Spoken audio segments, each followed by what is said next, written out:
do safer football helmets and treating patients with epilepsy have in common? Those are arteries and veins. They're examples of Neuroventures, taking neurological research from the UW Medicine Neurosciences Institute out into the real world. We've had 50 patents over the last 5 years, and we've developed 5 companies that are geared at helping patients in treating conditions, curing disease, making diagnoses that we couldn't make before. Neuroventures is an environment in which I, as a researcher, can work intimately with the medical providers to perform research, development, and to commercialize devices that can help the medical doctors do their job better for their patients. Pierre Murad is a researcher and a neuro-entrepreneur whose ideas have led to the creation of companies. One of them started with a conversation with a pediatric neurosurgeon. We have this problem in pediatric care. We put catheters inside people's brains. It's hard for us to know really where to aim. In a matter of a year and a half, we went from an idea over coffee to a prototype device. About 2 years after that first coffee conversation, we created a company.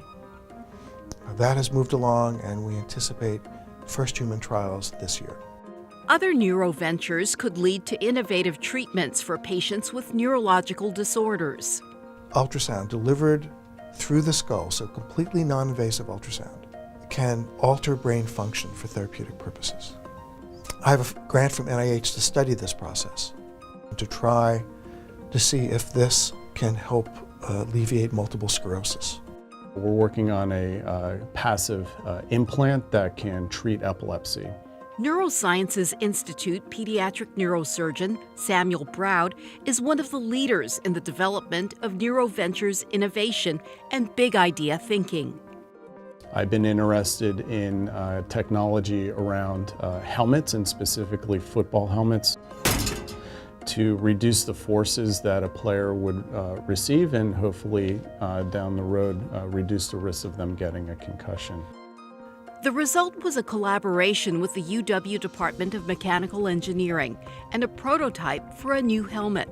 Browd co-founded a company called Visus. We don't want to just have science projects going on. We want to take the science and make it real. We're able to take the expertise and knowledge that's here on the clinical side and pair that up with engineering expertise, computer science expertise, and develop these things that have enormous value.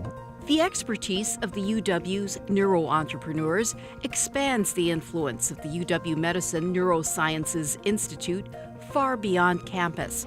Clinicians and researchers hope it could change patient care around the world.